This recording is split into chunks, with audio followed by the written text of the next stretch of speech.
Hello everybody, CVH here, and today we have the final piece of our Heroes of Skyrim set review. The dual attribute cards and the neutral cards are what we'll be discussing today, and of course that's assuming you have sat through all 5 of the attribute reviews so far. Strength, intelligence, willpower, agility, and endurance are all up on the channel, so be sure to go back and check them out if you want to watch my thoughts on the other cards for this set. I'm liking this set a lot so far, so let's get right into the interesting dual attribute cards. Each class got a specific action, one action per class, and they're all rare, so let's get right into them, starting with the Battlemage one, Battlemage's Onslaught. We're starting with a wacky one, to be sure. 4 cost action, put a random action, item, and creature into your hand. A very RNG dependent card, to be sure. I'm not sure if this actually fits into any current Battlemage deck, however, so we probably don't have to worry about seeing this too much in Constructed. In aggressive Battlemage, like Aggro Prophecy Battlemage, it's just too slow, and in most other decks it's just too inconsistent, so I expect, I could be proven wrong, that gives you a +2 in card advantage, but I don't think that really matters when you're dealing with RNG of this wide of a scope. I expect that we probably won't see this in Constructed, but maybe in an arena deck it could be good. Maybe in a probably, I would say, RNG Battle Mage or some sort of gimmicky deck like that. The Creatureless Challenge perhaps, but in Constructed Battle Mage decks I don't really think it is a high tier card. This next one, however, I do think is a high tier card. Give a creature +2/+0, Breakthrough, and Slay and Pilfer.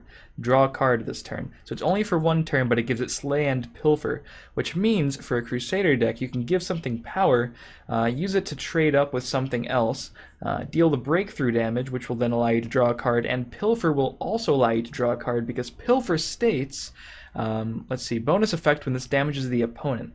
So you're breaking through, you get the breakthrough, you get the slay effect when you're killing the thing, assuming you do kill the thing, and then if you do, the breakthrough will then trigger the pilfer effect, so you'll get to draw 2 cards off of that. So this card gives some power and draws you 2 cards at the same time if you get the absolute right situation. I think this card is incredibly powerful for aggressive Crusader decks, giving you that card advantage, keeping your assault alive, allowing you to trade up with pesky guards, and just trading with other aggressive decks as well. Really powerful card, and I think this card is also very strong in Arena. Next one is Archer's Gambit. Move a friendly creature and it deals 1 damage. I think this is far from a staple in Archer, but I think this could be a staple in a more control-oriented Archer deck, especially one focusing around lethals. Underestimated Quicksilver Crossbow, that's the card from the Fall of the Dark Brotherhood, works very well with lethals, and this card does as well. It also is good movement in case you just need to move something out of the way and ping something for 1. In a pinch, it's not the worst card, and at best, it's a pretty crazy mixture of a movement card and a removal action. So I like this card a bit in a specific type of Archer deck. Next is Warrior's Fury. You give a random creature and item in your hand, +2/+2. I think this card is just trying to do a bit too much. Again, it's too rooted in RNG for my taste as a competitive player. I like to be able to have control more often than not. If a card is going to be RNG dependent, it's going to have to be a little bit better than this for me to, warrant playing it in a lot of my decks.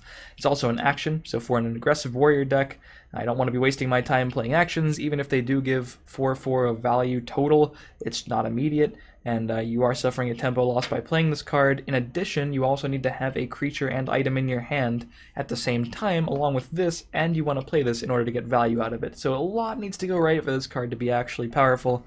I don't think it's on the level of the Crusader or the Archer ones that we've talked about so far. Kind of similar to the Battlemage's Onslaught, but at least this card is a much better top deck because it gives you card advantage. Mage's Trick, I've been asked about this one a lot already. Everyone loves Mage, obviously. Everyone loves Control Mage. Deal 1 damage, gain 1 health, and draw a card. Again, it's trying to do a lot. It does a little bit. Like, you need a ping, 1 health gain is really almost nothing. Drawing a card is pretty important, and sometimes the 1 damage can matter, but this is just an overall really low impact card. The drawing a card being the best part about this doesn't really help this card's case much because Mage decks already have pretty great ways of getting card advantage and keeping it, so I'm not really thinking that Mage's Trick is where those kinds of decks want to be. In Action Mage, it just doesn't apply enough pressure to the board, doesn't deal enough damage, doesn't really do enough, basically. It does a few different things, but nothing too powerful. It's the card equivalent of the expression Jack of all trades but master of none, basically. I mean, drawing the card is fine, but yeah, not overall too high of a power level. Assassin's Ritual, however, now this is a very scary card, giving a creature lethal and ward. To say nothing of the implications of rewarding something like Daggerfall, Mage, or Breton Conjurer, this is just a very powerful combination of keywords, because you can lethal into something and kill it, and the ward will allow your lethal guy to stay alive, potentially killing two things. You could also just use this to give something ward to make it harder to kill, and if they trade into it, it's going to kill their things with the lethal. That said, I've played a little bit of Assassin after the expansion. I'm not quite sure which decks I want to play this in. It is, not the cheapest card ever at a 3 cost. We're going to have seen some cheaper actions already from this set, so it's a powerful effect, but comes with something of a price. And, they are very powerful keywords, but they do require a specific situation, so definitely more powerful than some of the ones we've seen so far. Definitely a pretty crazy arena card as well. I don't really think this is going to be an immediate staple as a 3 of an all-assassin decks, however. I definitely think it should see some amount of play and constructed. This next card, I think, is far and away, well, I don't want to say it's far and away better than Assassin's Ritual, but it's far and away the best card I think we've talked about in this section of the review so far in the class-specific actions. Silence a creature, then deal 2 damage to it. You're getting a silence effect and a firebolt just for 2 magicka, and they happen in the correct order. So if your opponent has something crazy like a Gardener of Swords that's like an 8/8 for some reason, you can silence it down to 1 health, or anything down to 1 health, and deal 2 damage to it. Also Daggerfall Mage, also Breton Conjurer, getting rid of the wards and then dealing the damage. It's perfect. Elusive Schemer even, just the silence on top of the removal you're already getting. I think this card is immediately going to go into every single Sorcerer deck that I've been playing. It's just an absolutely insane card. I've even tested taking out Shadowfen Priest and Midrange Sorcerer because this card just does so much and it's so cost efficient. It doesn't really take up your magicka. You can do other things with it. You can use it just as an extra firebolt if need be, and it doesn't really make you feel that bad that it costs 1 more. I don't anticipate I'll take firebolt out of some of these decks though, but this card it's a silence, it's removal all in one. Really, really powerful, really versatile card. Loving the design on this, and I just love Sorcerer, so I'm really happy to see another really powerful Sorcerer card. Monk's Strike. Move a friendly creature and give it +3/+0 and drain this turn. The movement is the only permanent thing, otherwise you're just getting additional power and drain. I don't play a whole lot of aggressive monk decks. I have to imagine this would go into an aggressive monk deck because you're getting the plus power, so it can help you race. If you are racing your opponent, it can really help you because you can move out of a troublesome lane with a guard or something. You're getting that extra attack for the turn, so you can trade up or go face, and the drain can help you stay out of range of your opponent, killing you as well. It's a powerful effect. Is it powerful enough for 4 magicka? I'm just not entirely sure. If there are monk decks that take advantage of some of the agility cards we talked about regarding movement between lanes, I think this card gets a lot better.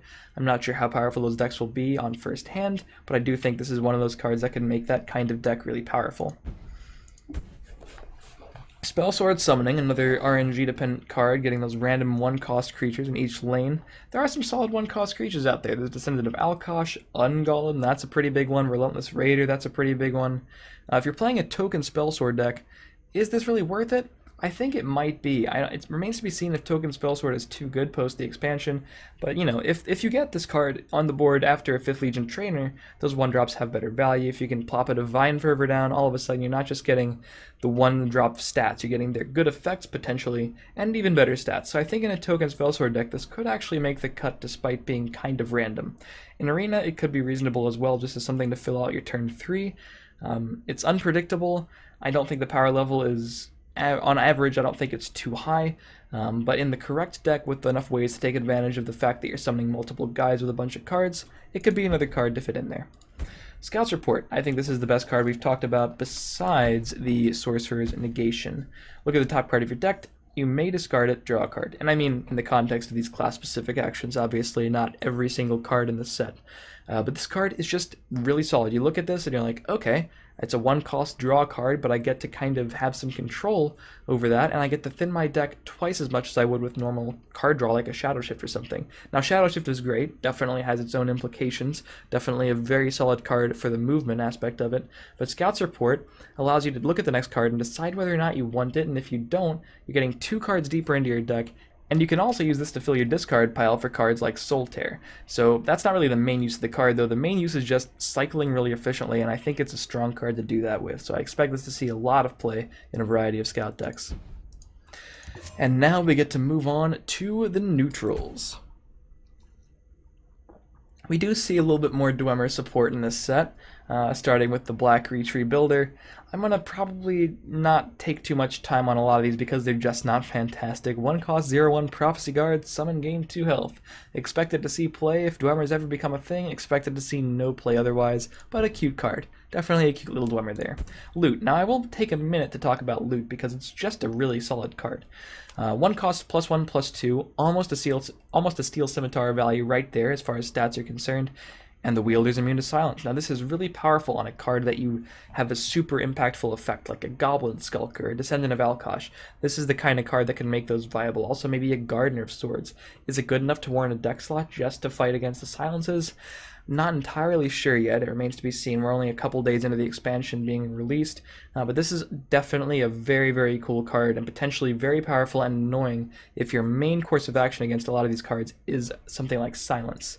So yeah, Loot I like a lot. Word Wall upgrades your shouts. It's a reasonable body actually. It doesn't trade with anything, period. It's obviously a horrible top deck, but it can eat 4 damage. If you're playing a deck with, I think, I don't know, I've seen token decks that can take advantage of this. You either have to play a lot of shouts, or you also have to play a card that can make Word Wall useful. I've seen it in Action Mage, using Call of Valor, the willpower shout, and Soul Split, because you can Word Wall on turn 1, Soul Split on turn 2, and then get a level 2 Call of Valor, and that's pretty cool. I don't think Word Wall fits into a ton of decks, however, and it's kind of rare that you can find one that really supports it well enough, but I think this card is really good for shouts. Maybe we'll see more shouts in the future, and Word Wall can also get buffed. But yeah, right now it's a solid enough card in a deck that really needs those shouts. A Knight to Remember. A friendly creature disappears to who knows where, then returns in the other lane shackled. Who knows where it disappears to, but basically you are reusing your summon effects and moving something. The problem is you can't really move this to race, otherwise it would be busted because you are shackling whatever you're moving. That said, I've seen this card used already to duplicate summon effects in some mage decks and as well in an assassin deck, focusing on the Swindler's Market OTK combo with Thieves Guild Fence and Leafwater Blessing. I've seen this used on Merchant's Camel specifically to reuse that very beneficial cycling effect. Again, in a specific deck, this card could be really, really good. In the average deck, I don't think it's too great. In combo decks, I think this card is really powerful. The Merchant's Camel interaction really opened my eyes to the power of that. You can use it with cards like Manticora, you can use it with cards like Maroc, you can even use it with card draw cards like I mentioned. But in general, you're playing a deck that doesn't really focus on attacking if you're playing this card, but the value is there. The value is definitely there. In Arena, this card is one of the rare cards that gets worse, I think, because it's, you know, not normal that you don't want to be attacking with things, and it's not normal that you have great summon effects in Arena either. But yeah, and constructed in the correct kind of combo deck or slow deck, Knight to Remember could be pretty sick. Looking forward to seeing where people use that card in the future as the set continues to develop, as the meta continues to develop. Forsworn Looter draws a random item from your deck with cost equal to Forsworn Looter's power, and the idea there would be that you could then use the item to make its power higher and search for more. The card's just not very good. It's a 2-cost 1/1, and the effect isn't very good. Like, I can't really talk about it much more than that. Like, yeah, you can search for loot, but I don't really think this card is worth it at all. I don't know if I can make a case to justify it in any situation or deck, so I'll be skipping it for now.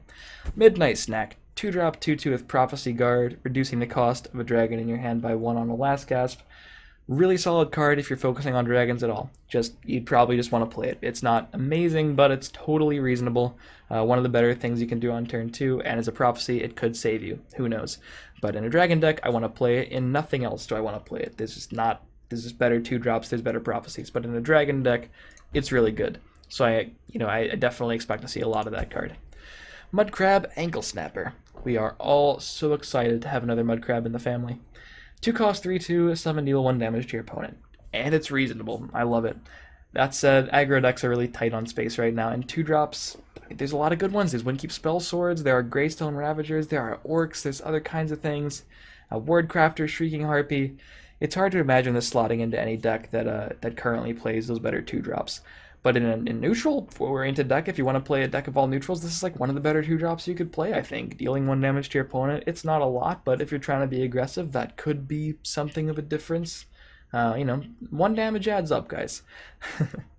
but it's just nice to have another reasonable mud crab. I definitely think this will see a good amount of play in Arena because a 2-cost 3/2 vanilla is already good enough, and it's a mud crab, so we all want to take it, and the 1 damage is just icing on the cake. Raging Horker. 2-cost 1/3. When it takes damage, it gains +1/+1. So another arena card here. It's a beast, so it might impact wild beast color procs and stuff like that. Besides that, not making any sort of constructed impact that I could see.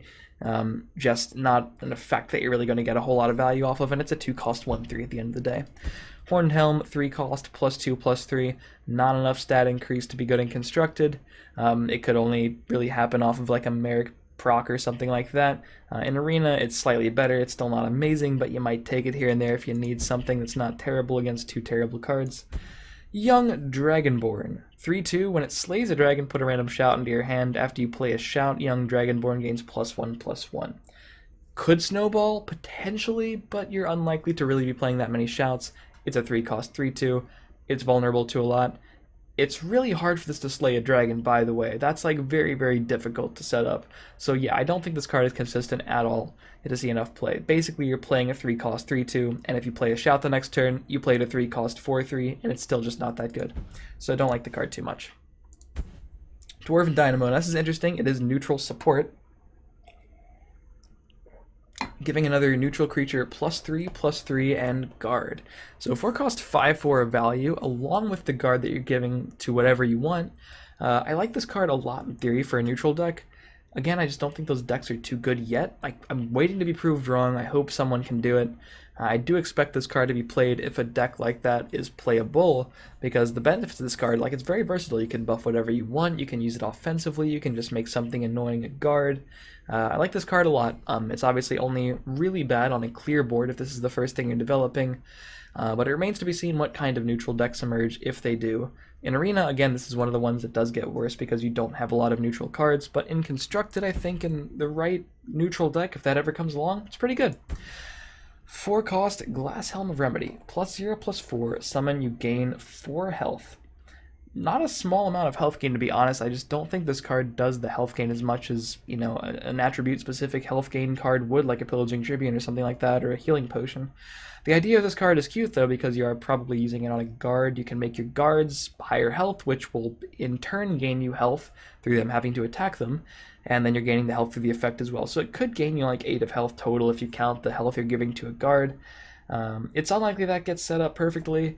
In item decks, you don't really need it. This does sort of nerf Merrick a bit by effect because you don't really want a +0/+4 item. I mean, all of a sudden that deck has another way to heal. I guess that could be good, but yeah, just not too impactful for me. Haven't seen this card much yet. Greybeard Mentor, draw a random shout from your deck. It's a decent card. I haven't seen decks really focus enough on shouts for it to be too played. I think I saw 1 Scout deck play it so far, maybe 1 Mage deck. If you really want those Call of Valors, it's okay. If you really want to search for those Soul Tears, it's okay. I mean, it's just a fine card. The value is there. The stats are just poor. In an aggressive deck, you kind of get punished for playing this kind of stats, and you don't really focus your deck around the shouts too much. It's a cool card to add them to your hand, but that's not really the game plan of any of these decks that I've seen so far. So while I like the card in theory, in practice it might just not be worth it. Barbus. Choose 1, stay, gains +1/+1 in guard, puts a random Daedra into your hand, so make sure you go in the collection and look up all the random ones, and rollover can gain charge. So worst case, you have a 5-cost 3/3 charge. That's not horrible, it's just worse than Cliff Racer. Best case, I mean, you might use it to protect yourself if you need a guard all of a sudden. You can use the charge to trade into something, and the fetches put a random Daedra into your hand. It's a 5-cost 3/3 that's giving you some value. The value is RNG dependent. It's really tough to fit this card into a deck. It's very versatile. It just, again, doesn't do anything too spectacularly because 5-cost 4/4 guard is pretty bad. 5-cost 3/3 charge is just not good enough. And the random Daedra could be a lot of value, could be the best effect in a control deck. But those control decks already have more consistent ways to gain card advantage. So while I love the flavor of this card, it's really sweet, really funny, I just don't think this card is too powerful objectively. You might see it as a wacky one-of in certain decks here and there, but I don't think this is a card that you really need to worry about picking up to play anything specifically. Prized Chicken, another meme card, 5-cost 0/1, and then fills the lane with angry villagers. It's hilarious. It's hilarious because it's terrible. Moving on. I mean, the only interaction is using this with Barter to give it to your opponent. Besides that, yeah, It's just a meme card, guys. It's a hilarious meme card, but a meme card. Dragon Mound may not be a meme card. Dragon Mound is a card I could see potentially heavily impacting a control mirror match. Using those late game dragons to just run your opponent out of resources. They can't really answer all of them turn after turn, but it just requires such a slow game to have been developed up to that point. Yeah, this can get removed and then your dragons won't cost one less, but of course you will have still transformed all the cards in your deck into dragons. In Arena, it could be very, very scary.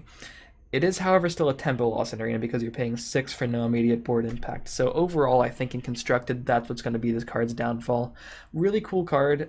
You might see it somewhere in a Control Mirror match, but I don't think the average Control deck is going to have the stones to play that card in any sort of aggressive metagame.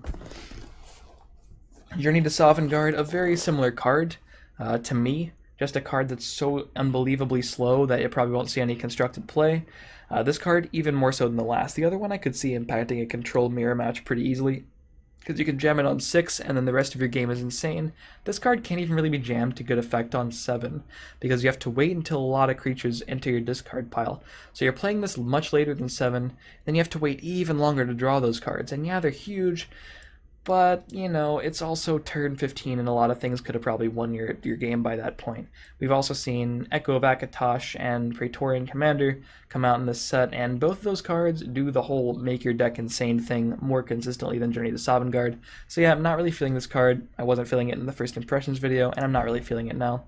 Last two cards are both huge dragons. Let's talk about Paarthurnax first. Summon, put 3 random shouts into your hand, reduce their cost to 0. So yeah, this card could be pretty sick, especially if you're playing shouts yourself, because then you'll be upgrading them. I like this card's value a lot. It's just tough to find the correct type of dragon deck to put this in. I was playing a good amount of an aggressive mid-range archer with dragons, and this card, while pretty good value, is just unnecessary at the top end of the curve, so I like this card mostly so far in the Dragon Scout ramp decks, because you're ramping up to it, it's giving you a lot of value, and you are a value-oriented deck as opposed to an aggressive deck, and then you can reuse this effect with all of your shouts being reused as well with Soul Tear. So this card in that deck is incredibly sweet, one of the best cards in the deck, just a crazy value generator. So I love the card, it just needs to find the exact right deck to be used in. If you're going to play a dragon deck, make sure it's not a super aggressive one, and you can get a lot of value from Paarthurnax. Alduin as well potentially can be pretty slow. If you're not going to play the long game, this card isn't very good. Again, I took it out of the Archer deck, but I love it in the Scout deck if I'm playing dragons. Cost 2 less for each dragon in your discard pile, so it's playable once 4 have entered your discard pile, because then it will cost 12. Destroys all other creatures, and at the start of your turn, summon a random dragon from your discard pile. So yeah, basically the Deathwing equivalent of this game, except you're not even discarding your hand. This card just blows up the rest of the board, forces an answer because it's a 12-12, and it's probably in your opponent's best interest to answer that 12-12 before it kills them. And then if it sticks for a turn, you get random dragons from your discard pile. Just come into the board, stick into the board, and basically you win the game at that point if you have set all of that up. The card is bonkers in the right situation. It's just pretty slow to get off the ground, but if you're looking for a late game bomb in a dragon deck, which feels like something you'll be looking for, this is the place to be. So if you're going to play a slow dragon control-oriented deck, or just use it as like a top-end finisher just in case the game goes long, I would rather play this than Paarthurnax in a more aggressive dragon deck because it's like a reset button and can just sort of win the game on the spot and get you back from some pretty insane situations. You might be losing the board, 8 creatures to 0, you top deck Alduin. If it's playable, the whole thing is gone, guys. The whole thing is gone, and if it sticks, more dragons are coming out. Love the card, think it's exactly the kind of top-end card you'd expect from dragons. And if you guys are watching this video late, we will probably have new art for Alduin sometime soon, as well as a couple other cards we've looked at. But that's it for the dual attribute, the class-specific cards, and all the neutral cards in Heroes of Skyrim. You've heard my thoughts. I'd love to hear yours in the comments. Feel free to leave a comment, join the conversation, and let me know what you think about these cards. And as always, if you've enjoyed the video, feel free to like, consider subscribing to the channel to catch more Legends videos every single day. Check out my stream in the description. Again, watch all of these back if you haven't. If you missed one of the colors, they're all up on the channel, so be sure to check out the rest of the set review. And I'll see you guys next time.